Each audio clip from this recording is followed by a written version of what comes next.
Kung iniwan kayo, sinaktan kayo, niloko kayo, nag-cheat yung mga taong mahal ninyo, hayaan ninyo. Kasi di ba yung buhangin? Subukan nyo ba yung buhangin? Pag hinawakan mo ng todo yung buhangin, anong nangyayari sa buhangin? Nahuhulog, walang natitira sa kamay mo. The more na hinahawakan mo siya. The more na hinihigpitan ninyo yung bagay na hawak ninyo, lalong-lalo yung buhangin, walang matitira dito.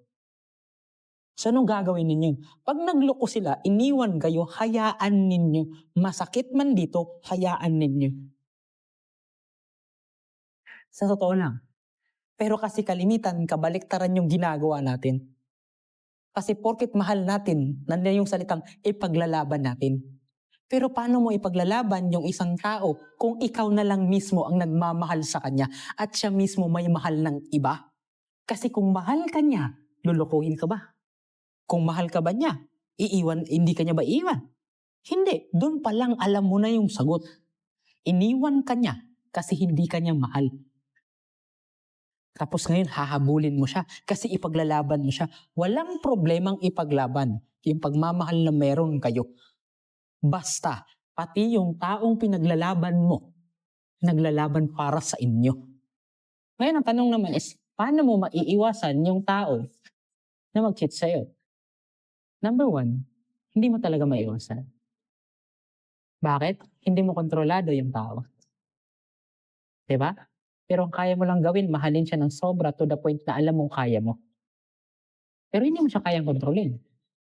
Wala. Hindi natin sila kayang kontrolin. Mahalin mo talaga natin sila. Kung mag-cheat sila, mag-cheat sila. Diba? Wala talaga. Sir, paano hindi mag-cheat yung kasama ko, yung kasintahan ko, yung asawa ko? Hindi mo siya kayang kontrolin. May tao bang na kayang kontrolin? Wala. What I realize in terms of relationship, walang problemang ipaglaban yung pagmamahal na meron kayo. Basta, pati yung taong pinaglalaban mo, naglalaban para sa inyo. Ang tanong naman na sunod is, so kung iniwan ako, sir, anong gagawin ko? Kapag nag-cheat yung taong mahal ko. Tama. Yun yung sunod na tanong. Anong gagawin ko pag nag-cheat yung taong mahal ko at iniwan niya na ako? Yun yung next na tanong. Ang next nga sagot, simple lang. Build yourself, grow yourself to the point na kahit papaano, pagdating ng araw, dapat, masasabi niya, na kapag nag-usap na kayong dalawa, magkasalubong kayong dalawa, mas maganda ka na ngayon.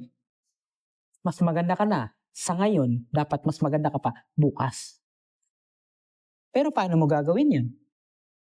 Kung nagmumukmuk ka dyan,